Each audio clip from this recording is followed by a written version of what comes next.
Oke, Assalamualaikum warahmatullahi wabarakatuh, teman-teman. Saya Marshall Karim dari Prodi Teknik Komputer. Saya ingin mempresentasikan pengaruh teknologi terhadap pekerjaan dan perekonomian. Oke, jadi pengenalannya, teknologi informasi dan otomatisasi telah mengubah banyak aspek kehidupan kita secara signifikan. Di bidang komunikasi, internet dan sosial media telah memungkinkan kita untuk terhubung dengan siapa saja di seluruh dunia dalam hitungan detik. Aplikasi pesan instan dan email mempermudah pertukaran informasi baik dalam konteks personal maupun profesional. Selain itu, akses ke berbagai informasi dan layanan melalui perangkat digital telah memudahkan berbagai aktivitas sehari-hari, seperti berbelanja, belajar, dan mendapatkan layanan kesehatan. Di dunia kerja, otomatisasi telah membawa perubahan besar dalam cara kita bekerja. Banyak tugas rutin yang sebelumnya memerlukan tenaga manusia kini dapat dilakukan oleh mesin dan perangkat lunak, meningkatkan efisiensi dan produktivitas. Teknologi seperti kecerdasan buatan atau AI dan robotika juga telah memungkinkan otomatisasi proses yang lebih kompleks, membuka peluang untuk inovasi dan pengembangan baru di berbagai industri. Meskipun demikian, perubahan ini juga menuntut tenaga kerja untuk terus meningkatkan keterampilan dan beradaptasi dengan teknologi baru agar tetap relevan di pasar kerja yang terus berkembang. Jadi teman-teman ya kita harus tetap upgrade diri ya karena AI jauh bekerja secara lebih efisien dan efektif. Oke, jadi contoh nyatanya seperti ya pendeteksi tumor otak ya menggunakan AI melalui citra citra mereka.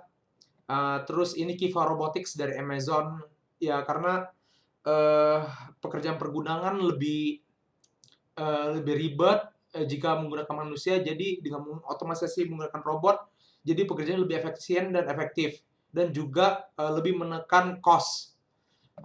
Terus ini teknologi self driving car, terus ini apa ya surgery atau operasi menggunakan robotik, terus kehadiran LLM seperti ChatGPT maupun Bard atau Gemini atau Claude.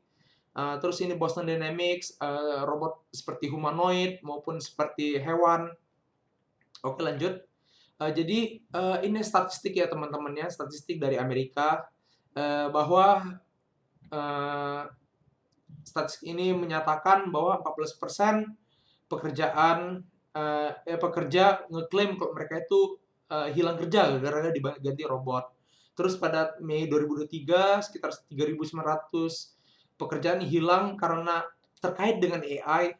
Terus British Telecom sudah menggantikan 10.000 staf mereka dengan AI dalam kurun waktu 7 tahun. Nah, yang menariknya lagi nih AI sama otomasi telah menurunkan gaji 70% dari patokannya dari tahun 1980 ya. Terus pekerja yang teredukasi, yang mungkin maksudnya pendidikan tinggi, yang white collar ini ya teman-teman ya, pekerja kantoran ya, sudah terdampak otomatisasi. 81% pekerja berpikir kalau AI itu juga bisa meningkatkan performa kerja mereka. Nah, ini ada berita kabar baik ya teman-teman ya. Karena kadang pekerja itu monoton ya, jadi menggunakan AI supaya mempercepat pekerjaan ya, atas nama efisiensi dan efisiensi. Sorry, bukan efisiensi, efektif. Terus 30% pekerja takut kalau pekerja mereka kehilangan gara-gara teknologi. Terus remaja berusia 18 sampai 24 tahun sudah memikirkan bahwa AI sudah mengambil pekerja mereka. Dan yang kesembilan, 81,6% digital marketing ya orang-orang yang bergerak di bidang digital ya marketing percaya bahwa content writer itu takut kehilangan pekerjaan mereka gara-gara AI. Terus yang terakhir CEO AI firms atau kayak perusahaan AI seperti OpenAI sudah mendatangani surat terbuka tentang uh, bahayanya ini teman-teman apa itu namanya kepunahan kita ya gara-gara AI. Oke lanjut.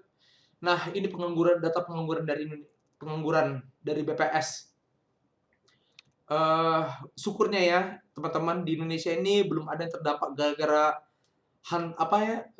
badai AI ya teman-teman ya. Malahan di sini menunjukkan bahwa kurvanya turun. Ya itu kabar baik. Ya, terus apakah pekerjaan kita bakal tergantikan, lihat ini ya teman-teman ya, samping kiri orang bekerja menggunakan tangan, sedangkan, samping kanan, robot yang menggantikan pekerjaan mereka.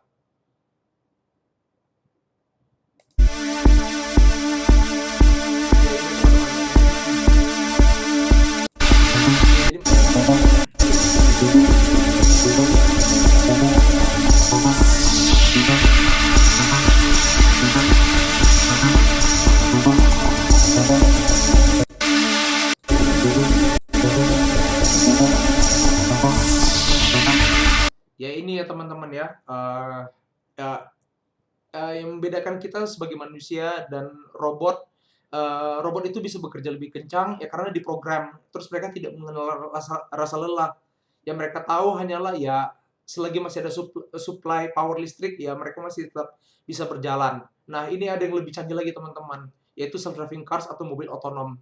Yang samping kiri ini ya seperti kita ketahui ini Pak supir yang sedang mengendarai mobil, dan samping kanan ini citra hasil dari, mobil robot, Tesla. Coba kita lihat dulu teman-teman cuplikannya. Ya, oke. Seperti yang kita ketahui, ini mobil Tesla. Ya mereka ini menggunakan, teknik kecerdasan machine learning ya teman-teman ya. Machine learning, deep learning, terus menggunakan convolutional neural networks, dan lain-lain. Ya seperti ini. Ya canggih banget ya teman-teman ya. Oke.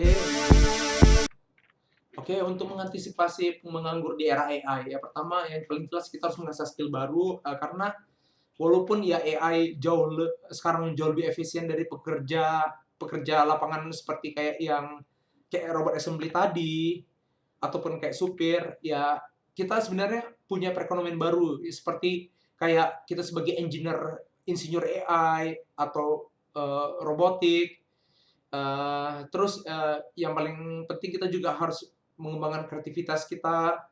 Ya jika kita punya ide, ya coba apakah dengan menggunakan AI kita bisa merealisasikan kreativitas kita, begitu juga dengan inovatif. Karena dunia ini sangat ini ya teman-teman ya, sangat, cepat ya teman-teman.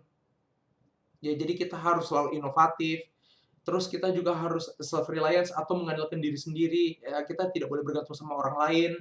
Dan yang, mengikat, poin yang, di bawahnya itu seperti kerja keras, bahwa ya karena, persaingan makin ketat, pekerjaan kita sudah diambil alih ya sama AI, jadi kita harus kerja keras ya karena, persaingan kita begitu ketat.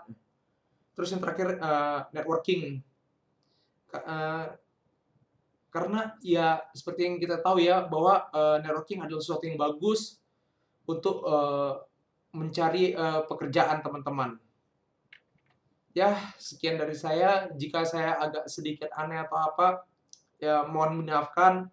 Assalamualaikum warahmatullahi wabarakatuh.